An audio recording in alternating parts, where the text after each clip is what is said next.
आज से ठीक 22 साल पहले मेरे पेरेंट्स ने मेरे को एक नाम दिया था और आज इस सेशन के अंदर मैं जिस ऑनलाइन प्लेटफॉर्म के बारे में डिस्कस करने वाला हूं उसने इस नाम को एक पहचान दिया है। So guys, very very congratulation and welcome to India's fastest growing and largest online earning platform that is money making club. एक बात जितने लोग भी इस सेशन को देख रहे हो उनके लिए बोलना चाहूंगा, so proud of you all and very very congratulation कि आपने एक डिसीजन लिया। हो सकता है आप एक हाउसवाइफ हो, आप स्टूडेंट हो, आप ऑलरेडी जॉब करते हो, आपने अपनी फाइनेंशियल प्रॉब्लम के लिए, अपने बच्चों के लिए, अपने पेरेंट्स के लिए, अपने खुद के खर्चे के लिए लिया होगा, लेकिन आपने एक डिसीजन लिया। क्योंकि मैंने एक बात सुनी है कि एक पल में जिंदगी नहीं बदलती, लेकिन एक पल में लिया हुआ डिसीजन आपकी जिंदगी को जरूर बदल सकता है।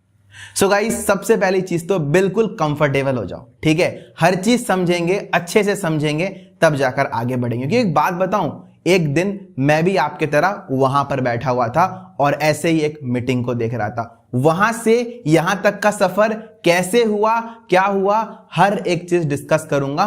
बट हर एक चीज को ध्यान से सुनना, ध्यान से समझना, क्योंकि अगर कहीं शोर शराबे में बैठे हो तो बहुत कुछ आप मिस कर सकते हो। तो ये जानने के पहले कि इस मीटिंग में क्या होने वाला है, हम क्या बातें करने वाले हैं, पहले ये तो जान लो कि मैं कौन हूं।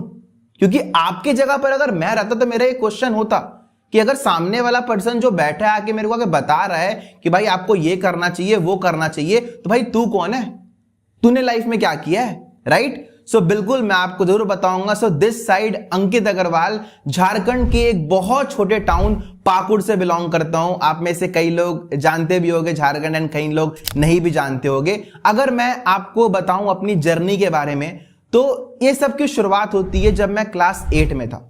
मेरा शुरू से एक सपना था कि मेरे को क्रिकेटर बनना है। मैंने अपने डिस्ट्रिक्ट को भी क्रिकेट के अंदर रिप्रेजेंट किया था। बट वो बोलते हैं ना, जो इंडियन पेरेंट्स होते हैं उनका एक माइंडसेट होता है, पढ़ोगे लिखोगे बनोगे नवाब, खेलोगे कूदोगे बनोगे गवार। सो जैसे ही मैंने अपने क्लास 10 को पास आउट किया तो मेरे पेरेंट्स ने मेरा क्रिकेट खेलना बिल्कुल बंद करवा दिया, कंप्लीटली ऑफ, और मेरे को अपने 4-5 दोस्तों के साथ भेज दिया कोटा राजस्थान। जी हाँ, कोटा राजस्थान आप सबने सुना होगा, एजुकेशन हब ऑफ इंडिया, जहां पर लोग जाते हैं जेई मेंस, इंजीनियरिंग जिसको हम लोग बोलते हैं, नीट, मेडिकल की प्रिपरेशन करने। और ऐसे ही मैं भी अपने 4 दोस्तों के साथ चला गया नीट का प्रिपरेशन करने। एक बात बताऊं, जिस बैग को मेरे पेरेंट्स ने मेरे के साथ लेके भेजा था ना, उस बैग के अंदर ना कॉपी किताब नहीं थे, उस बैग के अंदर ना मेरे पेरेंट्स की उम्मीदें थी, उस बैग के अंदर ना रिस्पॉन्सिबिलिटी थी, उस बैग के अंदर मेरे पेरेंट्स के सपने थे। मैं एकदम सच और क्लियर बताऊंगा, 2 साल मैंने बहुत मेहनत किया, बहुत शिद्दत के साथ मेहनत किया, मैंने दिन रात पढ़ाई की, बट शायद मैं उसके लायक नहीं होऊंगा। 2 साल बाद जब मैंने नीट का एग्जाम दिया तो मेरे को एक पीस ऑफ पेपर मिला और उस पेपर में लिखा था यू आर नॉट सेलेक्टेड। मतलब मेरी 2 साल की मेहनत, एक पेपर आया, उस पेपर में लिखा हुआ था कि बेटा तुम फेल हो गया। और दिल से बताऊंगा, शायद आज आप फील नहीं कर पाओ, लेकिन वो रात, वो दिन मेरे लिए इतना खराब था ना। मेरे घर वाले मेरे को कॉल कर रहे हैं, मैं उनका कॉल रिसीव नहीं कर रहा। आप सुनते होगे ना, बहुत बार स्टूडेंट्स गलत स्टेप ले लेते हैं, बहुत बार कुछ बहुत चीजें आपने सुनी होगी, वो शायद मैं यहाँ पर डिस्कस ना करूं। पता है वो क्यों होता है? Mental pressure. वो होता है उम्मीदों के कारण। वो होता है जब आपके पड़ोसी बोलते हैं ना आपके पेरेंट्स को, अरे आपका बेटे ने तो पैसा बर्बाद कर दिया होगा, अरे वो तो घूम रहा होगा, अरे वो तो किसी के चक्कर में पड़ गया होगा, वो तो बेटा जानता है ना कि उसने कितना मेहनत किया था। बट दुनिया को तो मतलब है रिजल्ट से। तो फाइनली मेरा सिलेक्शन नहीं हुआ, और जब मेरा सिलेक्शन नहीं हुआ ना, मैंने वो हर चीज किया जो मेरे को नहीं करना चाहिए। बिल्कुल क्लियरली बताऊंगा मीटिंग में, यहां तक कि मैंने आईपीएल में सट्टे भी खेले, यहां तक कि मैंने वो गलत काम किए जो मेरे को नहीं करने चाहिए। मैं बिल्कुल क्लियर होकर बताऊंगा, क्योंकि मेरे को पता है कि यहां पर मेरे जैसे कई लोग बैठे होंगे। हो सकता है कि आप स्टूडेंट ना हो, आप हाउसवाइफ हो, एज ए हाउसवाइफ भी आप रिलेट कर सकते हो, बिकॉज आज हमारे सोसाइटी में बहुत सारी हाउसवाइफ है जो भी बहुत सारे प्रॉब्लम से, जॉब वाले पर्सन अपनी लो इनकम से गुजर रहे हैं। मैं आपको जेन्युइनली बताऊं, उस टाइम पर ना एकदम कोविड का टाइम था, बिल्कुल कोविड का टाइम, एंड मेरे पास कुछ भी ऑप्शन नहीं बचा था कि मैं क्या करूं क्या ना करूं। चलो ठीक है, कोविड का टाइम था, बट एक बार ना मेरी जर्नी को अलग रख कर ना, एक बार मैं आपको बताता हूं कि रियलिटी क्या है।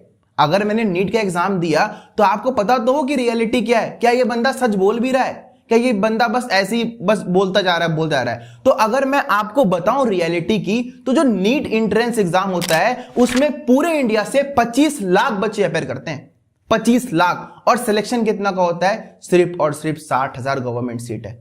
और ये मैं ये नहीं बोल रहा हूं, आप जाके देख सकते हो, कई रिपोर्ट्स ये बोलती हैं कि अगर आपको अपने बच्चे को एक मेडिकल कॉलेज में एडमिशन देना है तो आपके पास करोड़ रुपए का इन्वेस्टमेंट होना चाहिए। और belonging from a very middle class family, क्या मेरे पापा के लिए पॉसिबल था? वो पापा जिन्होंने मेरे को जमीन बेच के पढ़ाया, वो पापा जिन्होंने खुद से कॉम्प्रोमाइज करके मेरे को पढ़ाया। मेरे अंदर हिम्मत नहीं थी पापा को बोल, पापा मेरे को फिर से पढ़ाओ, बिल्कुल हिम्मत नहीं थी। और उस टाइम पर, कोविड के टाइम पर, घर की कंडीशन ऐसी थी, छोटे मोटे चीज़ों के लिए घर में लड़ाई, ये मत कर दो, वो मत कर दो, इतने पैसे का प्रॉब्लम, मतलब फैमिली में जो बोलते हैं ना फाइनेंशियल प्रॉब्लम, वो मैंने देखा। बट एक चीज जो मैंने ऑब्जर्व किया और मैं जेन्युइनली चाहता हूं कि मैं आप लोगों को बताऊं, वो पता है क्या है? वो ये है कि रियलिटी क्या है? रियलिटी ये है कि मेरे पापा पिछले 40 साल से एक चावल की दुकान खोल के मेहनत करते थे, और एक बीमारी ने, कोविड ने, उनके पूरे बिजनेस को तहस नहस कर दिया। मैंने उसी दिन ठान लिया कि जिंदगी में कुछ करूंगा ना तो ऐसा काम करूंगा जिससे खुदा ना खास्ता कोई कोविड जैसी बीमारी फिर से आ जाए, खुदा ना खास्ता मेरा तबीयत खराब हो जाए, लेकिन मेरी फैमिली को अच्छे से चलना चाहिए। और जब मैं ये सब चीज देखा तो मैंने ना बहुत स्टडी किया इसके ऊपर कि एक्चुअली में इंडिया में क्या चल रहा है, एक्चुअली क्या चीजें हैं। आप में से कई लोगों को अपने ऊपर शक होता होगा कि शायद मैं ही खराब हूं, शायद मेरे से कुछ नहीं हो सकता है, बट ऐसा कुछ नहीं है। सो अगर इंडियन अनएम्प्लॉयमेंट रेट रिपोर्ट 2024 की बात करें, इंडिया के अंदर हर 3 में से 1 युवा बेरोजगार है। और आपको पता है ये रेट कितना है? 29.1%। 29.1% वो लोग हैं जिनके पास ऑलरेडी एक ग्रेजुएट डिग्री है। हम बात करते हैं कि हमारा देश 5th लार्जेस्ट इकोनॉमी है, हम बात करते हैं कि हमारा देश का जो इकोनॉमी वो 5 ट्रिलियन पहुंचने वाला है। लेकिन मेरा यह सवाल है आपसे कि इस 5 ट्रिलियन में आपके पास कितने जॉब है? सोचो एक बार, कितने जॉब है? कितने का जॉब है? 10,000 रुपए, 15,000 रुपए? पहले तो यह समझ जाओ कि जॉब ही नहीं है। देखो, मैं कोई एनालिस्ट नहीं हूं, मैं कोई वो नहीं हूं कि मैं आपको ये बताऊं कि आपके पास जॉब क्यों नहीं है या फिर आपके पास जॉब होना चाहिए। मैं बिल्कुल उसमें नहीं पढ़ूंगा। लेकिन हां, मैं आज आपके लिए एक सॉल्यूशन लाया हूं जो मैंने खुद बहुत इंटरनेट में खोज के निकाला कि एग्जैक्टली में मेरे जैसे middle class family, poor class family के बच्चा जिसके पास बहुत फाइनेंशियल प्रॉब्लम है, उसके लिए बेस्ट ऑप्शन क्या हो सकता है आज के डेट में। तब जब मैंने इंटरनेट के अंदर बहुत सर्च किया तो मेरे को मिला एक मॉडल, जिस मॉडल का नाम है ESBI मॉडल। अगर मैं आपको थोड़ा सा एक्सप्लेन करूं इसके बारे में, तो इसके अंदर 4 कैटेगरी है। पहली कैटेगरी है एम्प्लॉयड, दूसरी कैटेगरी है सेल्फ एम्प्लॉयड, तीसरी कैटेगरी है बिजनेस ओनर, और चौथी कैटेगरी है इन्वेस्टर। अगर मैं आपको बताऊं एम्प्लॉय और सेल्फ एम्प्लॉय के बारे में, यहां पर 95% लोग बिलोंग करते हैं इस कैटेगरी से। और अगर मैं आपको बात करूं बिजनेस ओनर और इन्वेस्टर्स, तो यहां पर बिलोंग करते हैं सिर्फ 5% लोग। और आपको एक बताए रियलिटी, आप सुन के चौंक जाओगे, जो मैं सुन के चौंका, कि जो ऊपर के 95% लोग हैं ना, वो दुनिया का सिर्फ 5% पैसा कमाते हैं, और जो नीचे के 5% लोग हैं वो 95% पैसा कमाते हैं। आप भी सुन के चौंक गए, हाउ दिस इज पॉसिबल? लेकिन yes, this is a reality. चलो मैं आपको समझाता हूं इसको एक एग्जांपल से। अच्छा, आप मेरे को बताओ, एक बंदर के सामने अगर हम केला और पैसा फेंकें तो बंदर क्या चूज करेगा?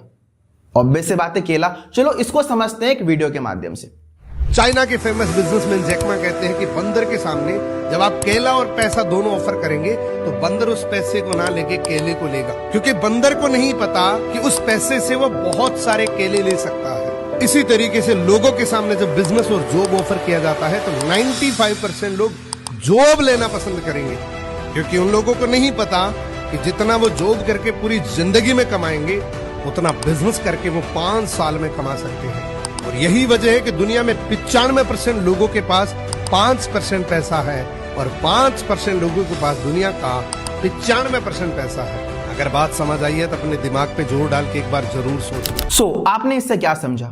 आपने इससे यह समझा कि अगर एज ए यंगस्टर या एज ए हाउसवाइफ या कोई भी पर्सन अगर मार्केट में कुछ करना चाहे तो उसके पास 2 कैटेगरी आती है। The first category is job and the second category is business. अब ना थोड़ा ध्यान बढ़ाओ, थोड़ा सा फोकस बढ़ाओ, बिकॉज अब मैं आपको वो चीजें बताने वाला हूं शायद जो आपको पता हो लेकिन पता हो कि भी ना पता हो। तो आज मैं आपको बताता हूं रियलिटी।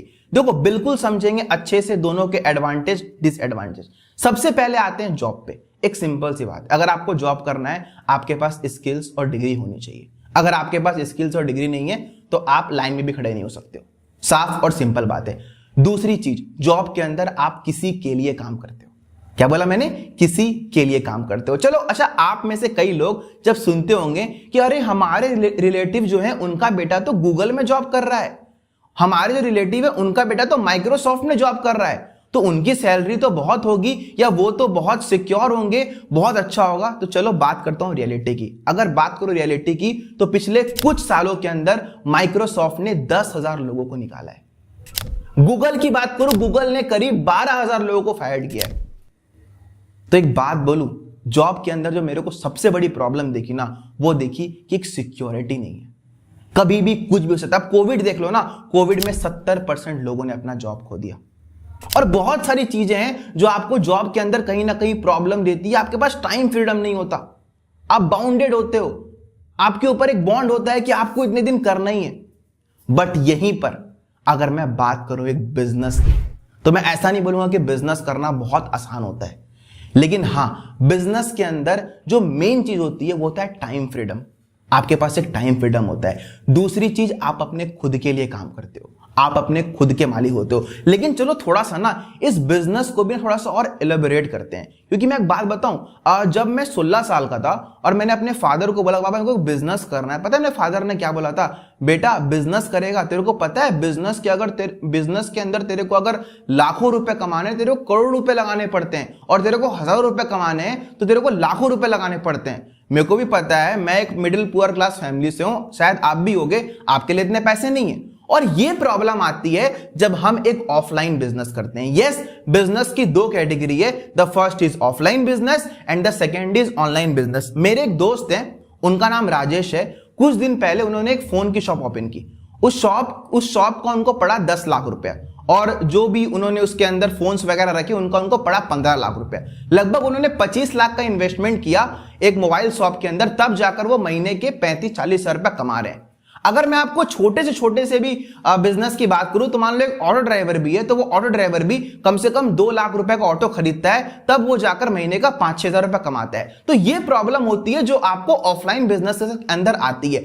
बट हम आते हैं अब उस कैटेगरी में जिस कैटेगरी के साथ हम काम करते हैं। आई नो आपको बहुत बेसब्री से वेट होगा, जो कि है ऑनलाइन बिजनेस। ऑनलाइन बिजनेस के अंदर भी बहुत सारे सेक्टर्स होते हैं। आप देख सकते हो बहुत बड़े बड़े यूट्यूबर्स जो कि आज के डेट में लाखों करोड़ रुपए की अर्निंग कर रहे हैं यूट्यूब के थ्रू। आप देख सकते हो इंस्टाग्राम इन्फ्लुएंसर्स जो आज के डेट में रील्स क्रिएट करके, प्रमोशन करके बहुत सारी अर्निंग कर रहे हैं। यस, आप ये गैम्बलिंग और स्टॉक मार्केट ये सबको कभी भी ऑनलाइन बिजनेस का पार्ट मत समझना। ऑनलाइन बिजनेस वो है जो रिलेटेड है इंस्टाग्राम से, जो रिलेटेड है फेसबुक से, राइट? तो अब ये बात आती है, अब मैं भी या आप में से कई लोग भी इतने स्किल्स तो शायद हमारे अंदर नहीं है कि हम यूट्यूब पे वीडियो बनाएं, या हम इंस्टाग्राम पे बहुत ज्यादा उतनी स्किल्स नहीं होते हैं। तो हमारे पास क्या है? Yes, exactly. अब मैं जो आपको डिस्कस करने वाला हूं वो एक ऐसी कैटेगरी है जो इस मीटिंग को देखने वाला हर एक पर्सन कर सकता है, और वो सीक्रेट इंडस्ट्री, सॉरी आज रिवील नहीं करूंगा, बिकॉज मैं देखना चाहता हूं कितने लोग कल के लिए एक्साइटेड हैं, कितने लोग सीरियस हैं। क्योंकि मेरे को पता है आपने कई हजार लोगों से हटकर आप इस सेशन का पार्ट बने, तो मेरे को पता है जो लोग भी सीरियस होंगे, जिसको उस सीक्रेट इंडस्ट्री का पार्ट बनना है, एक ऐसी सीक्रेट इंडस्ट्री जो गवर्नमेंट के 5 प्रोजेक्ट का पार्ट है, एक ऐसी सीक्रेट इंडस्ट्री जिसका वैल्यूएशन आने वाले टाइम में 65,000 करोड़ रुपीस होने वाला है, एक ऐसी इंडस्ट्री जिसको आप घर बैठे आराम से अपने बच्चों के साथ, अपने पेरेंट्स के साथ कर सकते हो। बट उसके लिए आपको वेट करना पड़ेगा। यस, बट मैं आपको एक चीज रिवील कर दूं, जो पर्सन हमारा डे 2 लेने वाले हैं वो पर्सन है the one and only mister Jatin Kamnani. अपने आप में एक बहुत अच्छे स्पीकर, अपने आप में एक बहुत अच्छे बिजनेस कोच, और वो आपको बताएंगे मनी मेकिंग प्लान के बारे में, और आपको वो सीक्रेट इंडस्ट्री वो कल रिवील करने वाले हैं। So be ready for tomorrow. But चलो थोड़ा सा आप यहां तक रुक ही गए हो तो थोड़ा सा और एक्सप्लेन कर देता हूं। बस डे 2 तक नहीं, डे 2 के बाद आपको मिलने वाला है एक प्रीमियम डाउट सेशन। जी हां, आई नो कई सारे डाउट्स आते हैं, तो वो डाउट्स को क्लियर करने के लिए आपको मिलने वाला है डाउट सेशन, और उसके बाद होने वाला है the final session, the selection session, that is day 3। और डे 3 आप सबको पता है, मेरे मेंटोर जिनकी वजह से आज मैं यहां पर हूं, आज मैं अर्निंग कर पा रहा हूं as a middle class family. मेरे पापा हक से बोल सकते हैं कि मेरा छोटा बेटा मेरा घर संभाल रहा है, और उसके पीछे एक बहुत बड़ा रीजन है मिस्टर फैज आलम सर, जो कि आपका डे 3 लेने वाले हैं। सो आप डे 3 का भी मेरे को पता है बहुत आपको बेसब्री से इंतजार होगा, और फैज सर की इंट्रोडक्शन की जरूरत नहीं है। सो गाइज बी रेडी, मिलते हैं फिर हम अगले सेशन में, and all the very best तब तक आप सबको। एट द एंड एक ही बात बोलूंगा, अगर मैं एक मिडिल क्लास फैमिली का लड़का 22 साल की उम्र में इसी ऑनलाइन प्लेटफॉर्म से अपने सारे सपने पूरे कर सकता हूं, तो आप भी कर सकते हो। सो फटाफट से जाओ, जिस पर्सन ने आपको इस मीटिंग का लिंक शेयर किया है उनको मीटिंग के रिव्यूज शेयर करो, और उनको बताओ कि आप कल के लिए बहुत ज्यादा एक्साइटेड हो। All the very best.